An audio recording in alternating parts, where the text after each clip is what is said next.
Hey guys, welcome back to Wildling Living with Kendra. I am so elated that you decided to join me yet again. Thank you so much. So, without delay, I'm going to get straight into this topic, dating married men. And it is complicated. So, as I previously shared with you, I will not touch on any topic that I have not personally experienced. So, with that being said, yes, I have dated a married man.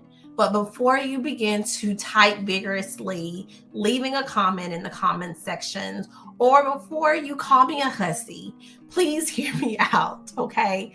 I want to give you some context as to how this precarious situation came about and my take on it in hindsight and moving forward. So, how did I meet this guy? I met him through work, and it was in the capacity of a professional context, of course, because we're at work. And his approach wasn't initially dating me. It was, hey, I am newly single and I'm looking for friends who are single as well. And I'm like, oh, this will be another person that I can add to the friend group to say, hey, I have this activity going on. Are you interested? Because I do that. I very often send my friends, my family who's local, I send them various activities that are coming about and like, hey guys, you want to come? Yay or nay? It's a month out, it's 2 months out. So I'm like, oh, okay, cool, got you. No problem. He was like, yeah, I'm divorced. We were together X amount of number of years. And immediately I'm like, oh my goodness, I know that he's going through a lot. So let me just let him know, yeah, you can loop me in on whatever you want to loop me in as far as activity wise. I'll I'll be available within reason, of course. So that's pretty much how that went. It wasn't an approach to we're going to start dating as soon as I've seen you, as soon as we've connected. So nothing of the sort. So what I can say from there is we were scheduled to have a group activity. I think it was supposed to be about 10 or 12 people to go skiing. However, that never transpired. And somehow it just became he and I going to the movies, which was fine. I've gone to the movies with my male friends before. And again, it's simply just us watching a movie and it's fine. So we have a good time at the movie theater. Shortly thereafter, we go out to eat. We're riding around, laughing, telling jokes, just having a genuine connection about several things that we've experienced. Similar to you, I'm sharing my stories, trying to be uplifting, saying, hey, this too shall pass. The sun will come out tomorrow, all that jazz, and letting him know that, hey, if it is a possibility of reconciliation with your spouse, I would say seek counseling. If it wasn't from an abuse perspective, like emotional, physically, try to make amends. So that was the approach that I initially took with this gentleman.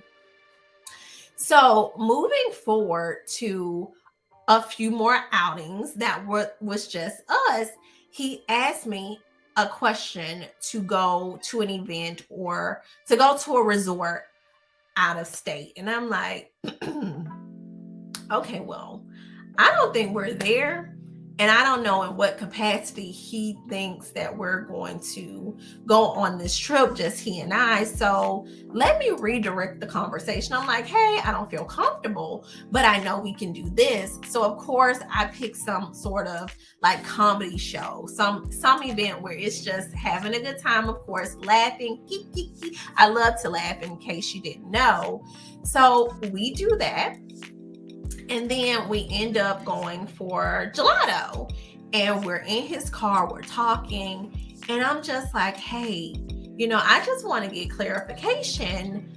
Are you and your wife want to get back together? Do you see? Well, no, we're not going to get back together. I'm single. Because I needed to know something just was amiss. And I said, I really need to dig deep into this just so I am aware of what I'm getting into, because everybody has a period going through some form of separation with their partner. And it doesn't even have to be a marriage, where you're on this road to recovery, but it's always a small percentage that you might get back with this person. So I'm just like, I need to make sure before I say I like this person, before I have the talk with this person, that I know we would be on the same page. So he's like, oh, no, it's not going to be like that. And I'm like, well, how long were you divorced?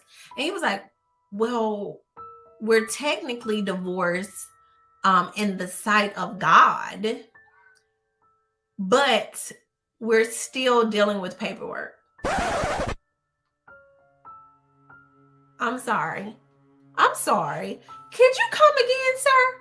Can you come again? I didn't even want to finish my gelato. I was like, okay, wait a minute. So let me get this straight. In the sight of God, you're single, but you're still going through proceedings as far as litigation to make the divorce finalized. Yes. Okay, sir, let me be clear. You are not single. You do not ask people who are single to start hanging out with you. That is the definition of a separated person, but you're still covering an entire household. You are still covering your wife. Do not involve anybody in a situation in which it is not fully closed. Because let me tell you this is my recommendation, and I think you've heard it, how it just switched up real quick. I do not recommend you actively pursuing someone or being entertained by a married man or woman. They are not yours. They will never be yours in that context. They can't be.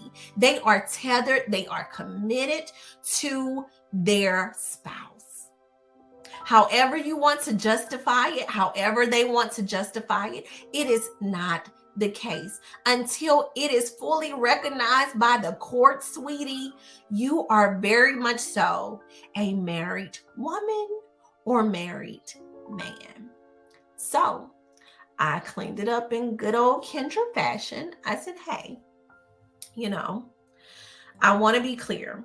You cannot offer me anything. Nothing you have is anything that I want, because I am praying for my spouse. I am not praying for someone else's. It doesn't make sense to me. I don't have to be in a relationship with a man who's already committed to someone else. But I know that you don't have any intentions to do what's wrong. Because keep in mind, you want to make sure that you are letting people know, I've been around you long enough to see that I feel as though you have more integrity than this. I feel as though your character would not allow you to take this where your other parts might be willing for you to go. I can see that much.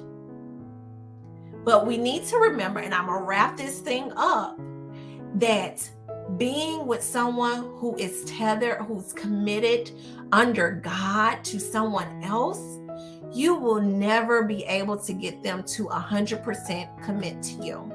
When you're single, when you're dating someone single, it's different. You have that 2-week period where you guys are in a blissful state because everybody's giving you their best. Everybody's attentive, charismatic. And then after those 2 weeks, you kind of wean off because it's like, let me go back. Let me ease back into my normal form. But when someone who's married, you're only able to get a glimpse of this person. It's very sporadic, one, and it's infrequent. So you kind of envision like, oh my God, all these things that we've had together, even though the brevity of that is very minute, your mind subconsciously builds upon that as if you spent vast times together with this individual. So you're like, he's wonderful. She's wonderful. This is the one. They don't stress me. because keep in mind, nobody wants to be stressed. They seem so genuine because those short periods of time, they can last for months or for years. Let's talk about it, because I am quite sure you know somebody who stepped outside of their marriage. You know somebody who's had children outside of their marriage. And then several years later, they're like, hey, I'm Tammy from down the street. My mom knew your dad. They were together a number of years, and I am the byproduct. That does not need to be you. So let's make a conscious decision to say, hey, we need to ask more probing questions. We need not to be as trusting to say, hey, you're single really means you're single. Not, oh, I'm single in the sight of God. What does that mean? I'm sorry. I'm not well versed on certain things, but I know that doesn't make sense to me. Please enlighten me. So we as women and as men, we either can be a victim, which nobody wants to be a victim, okay? Or you can be well informed. So I say all this to say, in any type of relationship, specifically one where people who are committed to someone else under a union before God, please don't be the person who's sneaking in the back door and praying to leave out the front one day. It just doesn't work out well. So either you can take this as a red flag to scurry on down the road, move on down the road. Okay, I can't sing, but you can take my advice to say, hey, stay clear, don't do it. It doesn't end well. It can definitely lead to you ultimately settling and sacrificing what you could have waited for, because it's there. So I hope you enjoyed my video. I hope you gleaned something from it. And as I close out, I do want to ask you 3 things. Did you like? Did you comment? And did you subscribe? If not, please do so before you leave. Thank you so much for tuning in to Wildly Living with Kendra. Have a great day.